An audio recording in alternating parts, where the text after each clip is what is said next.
Dios te bendiga, pueblo de Dios. Estás escuchando Palabra y Presencia con Jorge Sanabria, trayendo inspiración y motivación bíblica para nuestro día a día.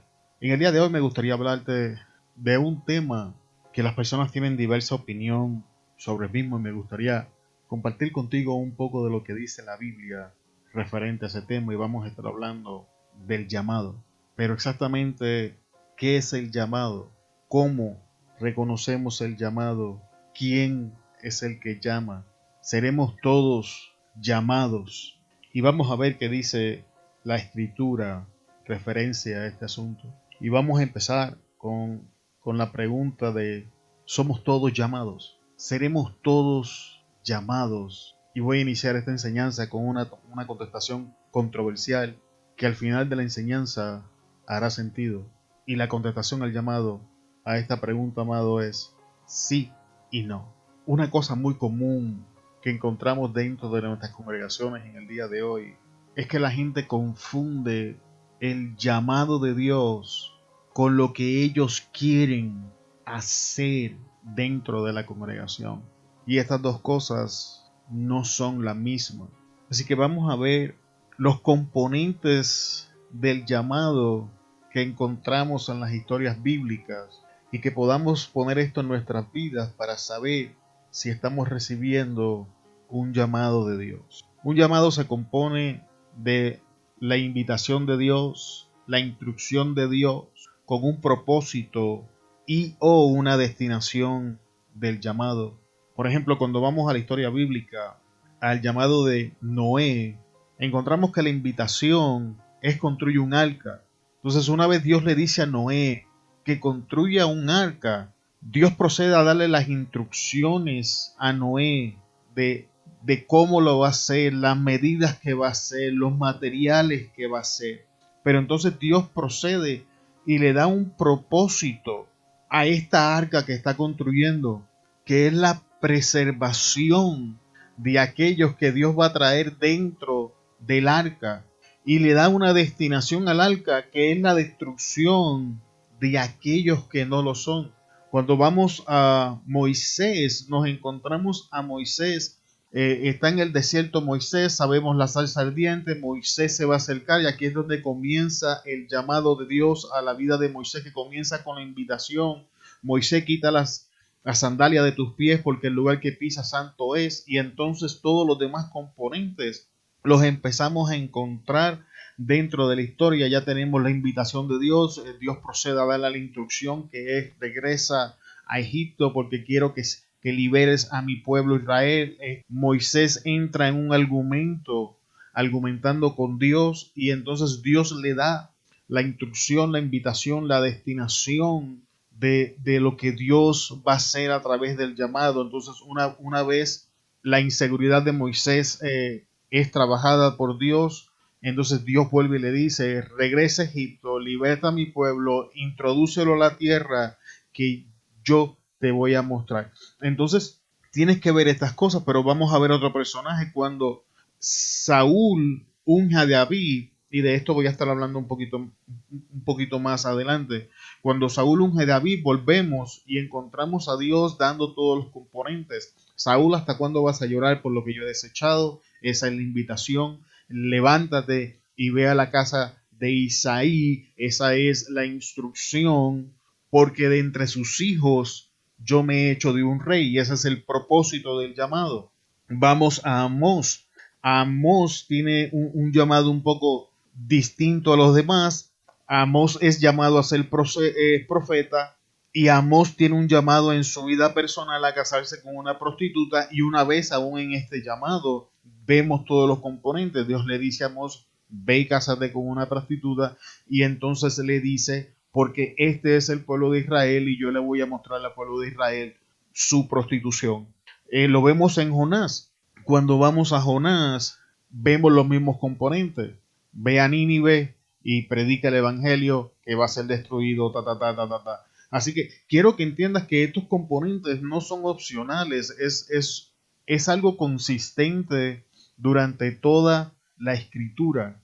Pero tenemos el problema en el día de hoy que la gente se autollama al evangelio, entonces quieren entrar a ministerios, quieren entrar a hacer cosas dentro de la iglesia, pero no tienen ninguna de estas cosas. ¿Por qué lo vas a hacer? ¿Cómo lo vas a hacer? ¿Cuándo lo vas a hacer? ¿Dónde lo vas a hacer? Todas esas cosas son necesarias para poder caminar en el plan de Dios, pero la gente en el día de hoy no quiere hacer esas cosas.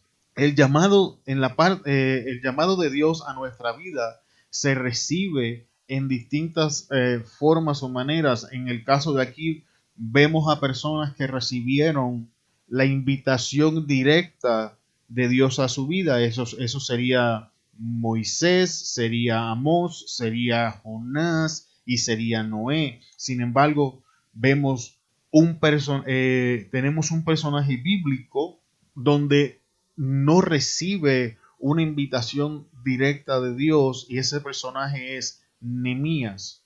Nehemías lo que recibe de parte de Dios es un deseo en su corazón de hacer algo para la nación de Israel. Cuando Nehemías se entera de cómo el pueblo estaba viviendo dentro de las ciudades, la Biblia dice que él lloró, que él sufrió mucho por esto, que él sintió un pesar profundo en su corazón, y que en ese momento nació el deseo de reconstruir a Jerusalén. Y esto es lo que la Escritura enseña, porque Dios pone en el corazón tanto el querer como el hacer. Otra persona que recibe un llamado indirecto es David. David no recibe el llamado por sí mismo, sino que Saúl es quien recibe el llamado de ungir a David, y David recibe la unción, pero él no sabe para qué ha sido ungido. Sin embargo, en el trayecto de su vida, según David va caminando, este llamado se hace más claro y más claro. Hay personas que enseñan, amado hermano, que la gran comisión es un llamado. Y quiero informarte en el día de hoy, la gran comisión no es un llamado. La gran comisión es una obligación de todos aquellos que decimos que somos creyentes, de ir, predicar el evangelio a toda criatura y de ir a hacer discípulos en el nombre del Padre, del Hijo y del Espíritu Santo. Esto es un mandamiento. Ahora voy a la contestación de apertura. ¿Somos todos llamados? Ministerialmente hablando, no. No todos somos llamados. Y el problema con enseñar que todos somos llamados y hacer énfasis de que todos somos llamados a algún tipo de ministerio dentro de la iglesia es un gran error, porque entonces estamos abriendo las puertas para que personas que no tienen que ver absolutamente nada enseñando desde un púlpito, entonces se trepen a un púlpito a enseñar, para que personas que no tienen absolutamente nada que enseñarle a nuestros niños, entonces comiencen a enseñarle a nuestros niños o a ejercer alguna función dentro de la iglesia, poniéndose ellos en una posición de riesgo y poniendo a aquellos que se exponen a las enseñanzas y a las actitudes de estas personas en riesgo también, porque estamos en la creencia de que todos estamos llamados a hacer algo en la iglesia. No confundamos lo que yo quiero hacer con lo que Dios quiere que haga, porque vimos en este listado que hubieron personas que tuvieron llamados ministeriales, vimos personas que Dios utilizó sus vidas para entonces generar cambios en una nación entera. Por ejemplo, tenemos a Noé. En aquel entonces Noé no había iglesia, y Noé hace el arca y le deja saber a la gente que viene un diluvio, y dice que por la fe de Noé juzgó el mundo, pero Noé nunca puso su pie en un púlpito. Otro ejemplo de esto es María, la madre de Jesús. María, la madre de Jesús, nunca dio una predicación, nunca dio una enseñanza. Sin embargo, ella puso su vida a los pies del Señor para ser utilizada como instrumento para que el Salvador llegara a este mundo. José de Arimatea, el esposo de María, tampoco dio una predicación. Sin embargo, su llamado fue a pasar por alto que María estaba embarazada y creerle a Dios lo que le estaba diciendo. Tenemos el llamado de Amós. Amós es un llamado mixto. Amós era tanto profeta como Dios está usando también su vida personal para crear un impacto en la nación de Israel, lo que nos lleva el peso y la carga que algunos hombres y mujeres de Dios llevan dentro de las iglesias, donde tanto ministerialmente como personalmente Dios los está utilizando. No confundamos el llamado de Dios, amado hermano, con lo que queremos hacer. Todos tenemos las instrucciones de hacer uso de nuestra vida personal para predicar la gran comisión. Y hay casos específicos donde Dios va a hacer uso de situaciones específicas en la vida de las personas para mostrar su grandeza. Pero enseñar que todos somos llamados no está bien.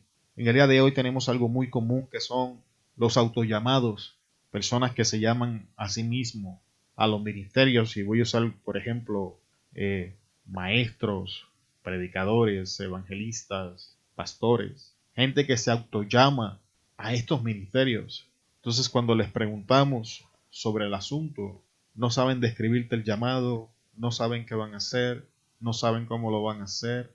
Y lo peor de todo, ninguna persona alrededor de ellos con discernimiento ve el llamado en sus vidas. Amado hermano, escucha, una de las señales más grandes de que somos llamados a hacer tal o cual cosa es que las personas a nuestro alrededor van a comenzar a ver lo que Dios ha puesto en nosotros. Cuando usted vaya a la escritura, en Primera de Samuel va a encontrar un personaje que se llama David. David recibe la unción, y una vez él recibe la unción, las cosas comienzan a acontecer en su vida. Sin embargo, ni una sola vez en la escritura David se autoproclama como el próximo rey en la nación de Israel. Sin embargo, es importante mencionar que poco a poco, pero firmemente, las otras personas pudieron reconocer el llamado de David a ser rey, incluyendo Saúl, quien era el rey en el momento. Saúl le dice a su hijo: mientras David viva, tu reinado no está firme. O sea, Saúl había visto el rey dentro de David, y tienes que entender que esto es algo que acontece en los autoproclamados, en los autollamados.